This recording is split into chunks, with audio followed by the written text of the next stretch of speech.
Welcome to this episode of the SwimSwam podcast. I'm today's host, Coleman Hodges, and joining us today, he is the head swimming and diving coach for Howard University, which is getting ready for the second edition of Battle of the Burr versus Georgetown. Is happening this Saturday, October 7th. Today, we're sitting down with Nic Askew. Nic, how's it going? Coleman, what's happening, my guy? Thanks so much for having me. All is well. Super busy, but all is well.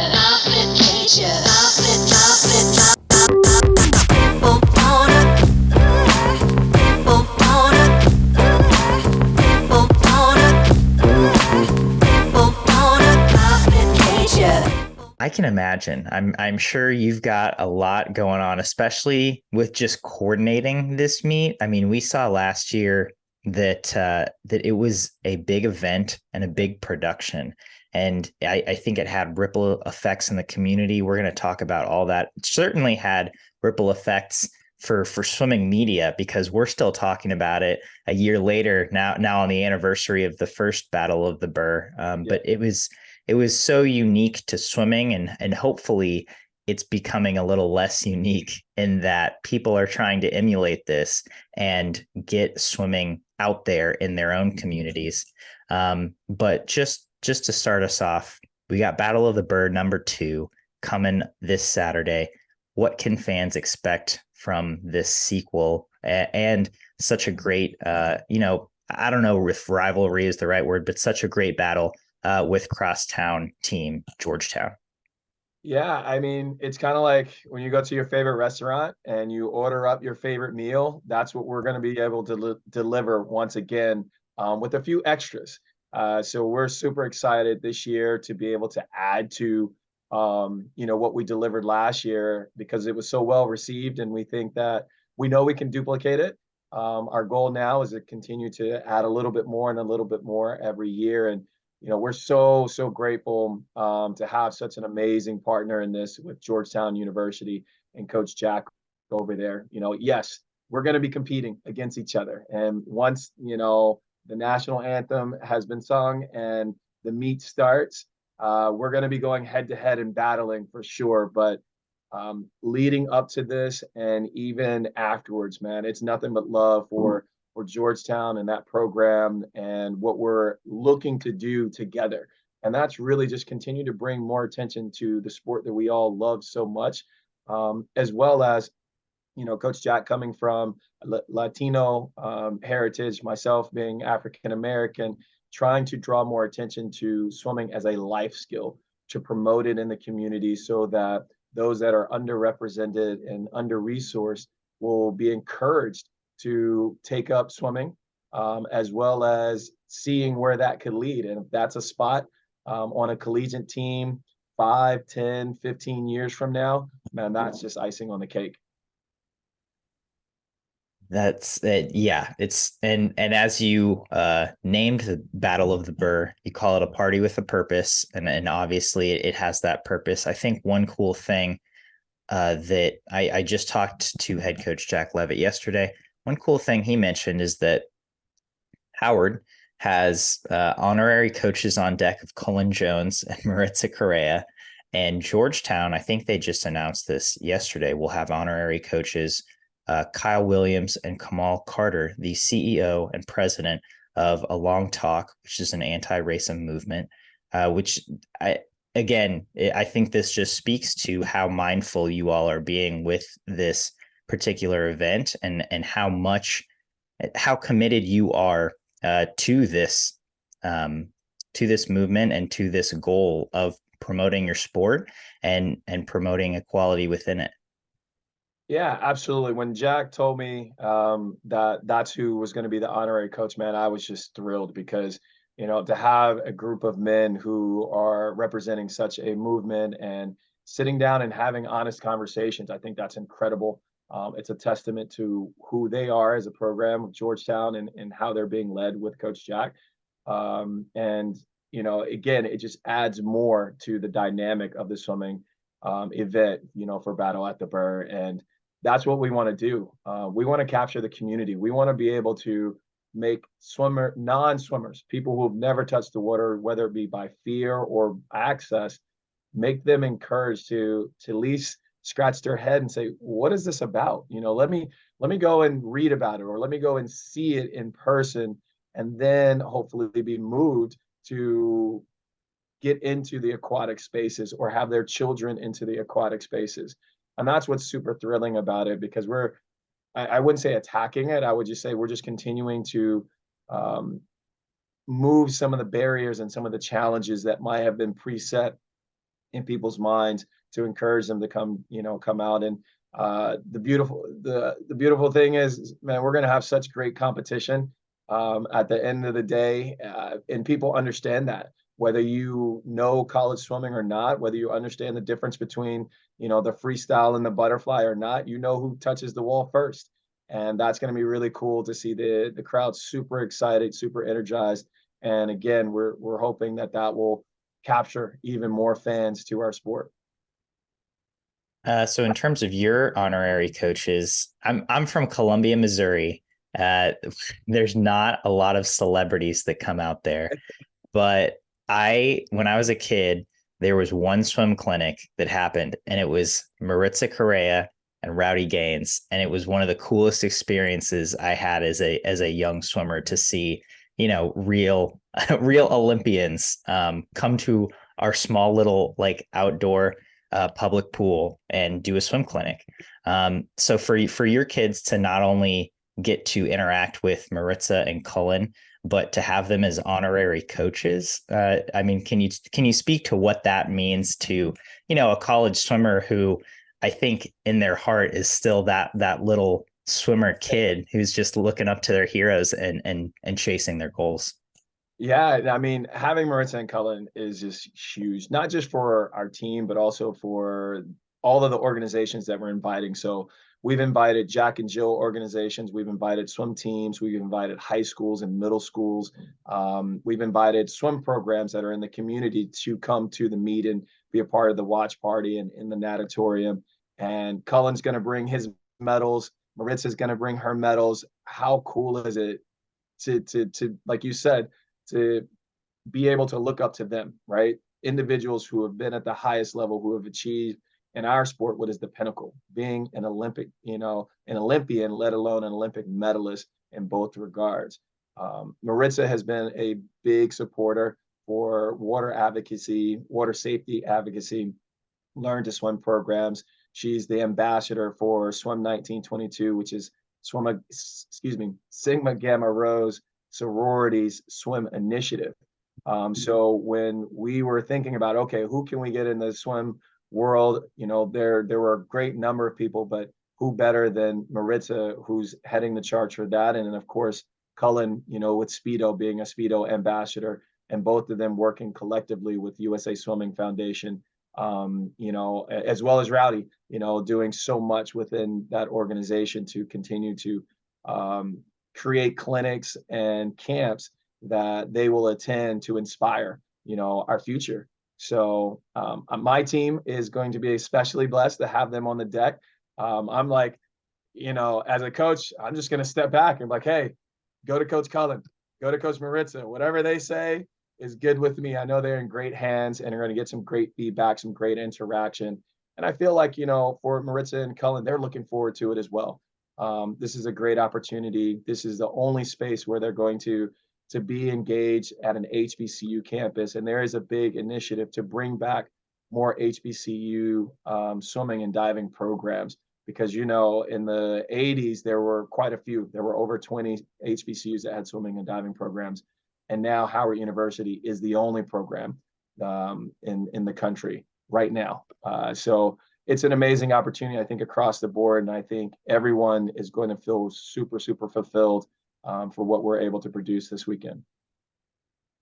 It's between Battle of the Burr, Sports Illustrated, and then just winning a conference title. It seems like last year, Howard was very much put on the map in terms of the swimming and diving team. Certainly, you guys got a lot of attention, and a lot of people found out about you who didn't necessarily know who Howard was and what they were about. heading into this year, do you feel a change in the team in terms of that visibility as well as the team's expectations of themselves after having the year that they did, after that huge success of of the Burr #1, and then again just getting a conference title, being on the cover of Sports Illustrated. Do you feel a difference, and have you maybe reacted to that in any certain way? Absolutely. I mean, that's just part of the nature of raising your profile. I think for so long we were attempting to raise a profile and looking for opportunities to shine, but then we really settled in just being ourselves and doing things organically, doing things authentically, doing things that we in our minds and our hearts felt was right. And last year, all the pieces of the puzzle came together, and it was really cool, but also different for us because as we had talked to the team so many years before, is like, listen, we're going to do the things we do the way we do it when we do it, and that was the messaging. And now, as we continue last year, as we continued to do that, it just so happened that there were more cameras and there were more reporters that were being able to capture us at our best, right? And capture the essence of our program that had been continuing to build over the years. This year, it's a little bit different. It's more about just managing that and having the conversations about, okay, we've always known that we needed to be the leaders and we needed to be a representation and we needed to uphold the brand. And now it's like, okay, we definitely have to continue that going on now because there are so many more people watching and so many people looking up to us, looking forward to seeing us being a success. And we want to make sure that we're doing it honestly and making sure that our team every single day is putting in the work to earn it, to deserve it, and to be able to inspire others to do the same the right way. So it's a little bit different. It's evolved for sure, but I think our team is doing a really good job of it. I'm kind of curious. You've got this Battle of the Burr to to start the season. It's both of you and Georgetown's first official meet of the season. And then you've got conference championships, which again, your men won last year. And I'm curious, like what's the more fun meet? It's like how do the swimmers react differently, I guess, from this first meet, which is such a high in so many different ways. And then obviously you've got a conference championships, which is kind of the pinnacle of that season and caps it off. Yeah, the conversation has came up. I think it was one of the best ways I can explain it is last year or in previous years, we'd always talked about, hey, we got really high energy when we're at our home meets. That's our home place. And then when we go to other places, our energy was tending to drop. The environment's different, all different kinds of factors involved in it. But we talked to our team about, listen, we don't have to look to create any type of energy because each and every one of us, we are that energy. So wherever we go, that is our atmosphere. We make it our environment. And that was something that happened at Battle of the Burn. And then we continued that all the way through the season. And it just exploded at conference. I think conference, because of the duration of, that 4.5 days and prelims and finals, that was, and the setup leading into it, we were only successful in keeping that same energy because the team really believed that they were the energy and they brought it and they were able to sustain it that entire time because they bought into that messaging that we had the conversations about even earlier on. And yeah, it wasn't easy. There were definitely times where we had to remind the team and to make sure that they stay focused and locked in. And that is, all great coaches are going to be able to do that with their teams and make sure that they're focused on the goals, but more importantly, on the work within the plan to get to the goals. And, last year was just that. And I felt like the excitement for Battle at the Burr was the start. and we kept it going. And the conference championship was the end of that chapter, and we were able to keep the level that high all the way throughout. That's a great descriptor. I really I like that narrative of you start here, you end here, you keep it going. From I am curious, just from a total swim nerd nuts and bolts perspective, what do you feel like as a coach you learned from last season that you are trying to carry into this season, or you're trying to portray to your athletes this season? The season is the season is what it is. Our collegiate season is the way we know it. It starts in the late September for most of us and culminates in February with championships and for in March for nationals. I think, for us, it's about enjoying the ride, enjoying the journey throughout the season, making sure that we're checking each milestone and celebrating each milestone as we go, because we're going to see some personal bests throughout the season. We're going to see some records broken throughout the season. We're going to see some failures even during the season, and the failure is a part of the process of getting to where we want to go. So I think the thing that I've learned is just to go ahead and buckle up the safety belt, hold on to the rails and enjoy the ride, because it's going to be ups and downs, twists and turns, and accepting all of those for what it is, and remembering that we don't get this time back. So it only serves us justice if we enjoy it as we go and we enjoy doing it together. Early on as a coach, it was so much about how much yardage and what technique and all these other things, and it still is. But I think I've allowed us, as a coach, I've allowed myself to make sure that our team enjoys going through it. Because as a swimmer, and everybody out there watching knows, as a swimmer, man, it's grueling, it's tough. In those 5 a.m. practices, the cold pools and the long sets, that can take a toll on us. And if in our minds we're not loving it, or we're not at least loving the environment, we're not loving the suffering that we have to sustain in order to get 0.03 faster, it's going to be much tougher. And especially as a collegiate swimmer, it's going to be much tougher to then say, all right, I want to do it again, as a sophomore, and I want to do it again as a junior and a senior. So enjoying it has been some of the things that I've definitely learned how to do even more, and have tried to, not only allow, but encourage our team to enjoy it more. Again, I really love that sentiment, and I think a lot of hopefully a lot of coaches hear that and take note, because I think that's becoming a much more common theme in our sport, which I really like, because it is so grueling, and it can be, yeah, 5 a.m. practices, cold pool. It's like there's a lot of aspects of it that aren't super enjoyable. So the effort to making things enjoyable, especially on the coaches end, I think doesn't go unnoticed from me, at least.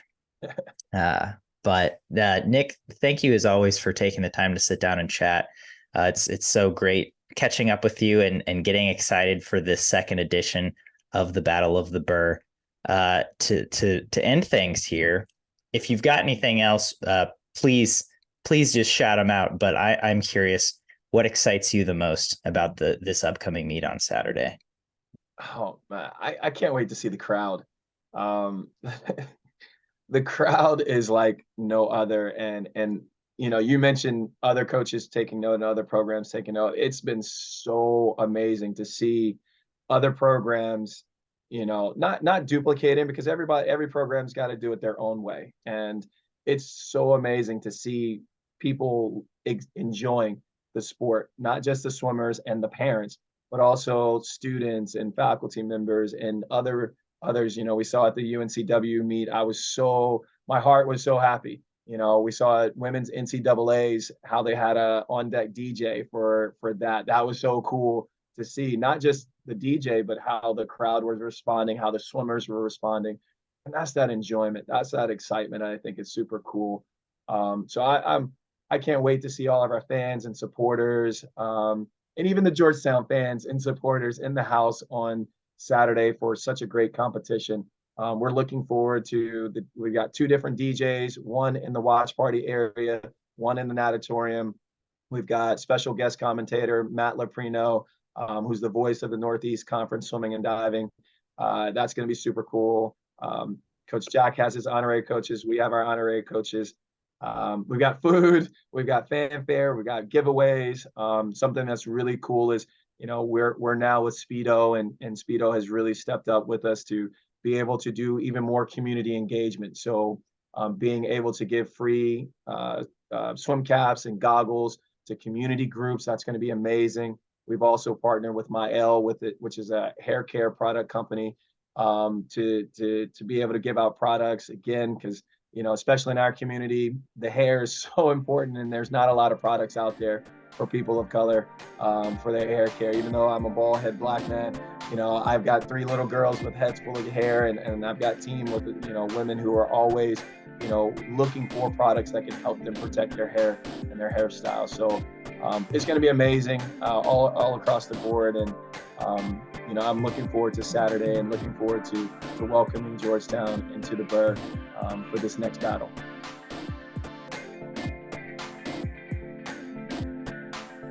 You've been listening to the SwimSwam podcast. Stay tuned for new episodes every week. You can take SwimSwam podcast on the go by subscribing on your favorite podcast platform. Look for links in the description below, and be sure to subscribe to our YouTube channel for more videos as well.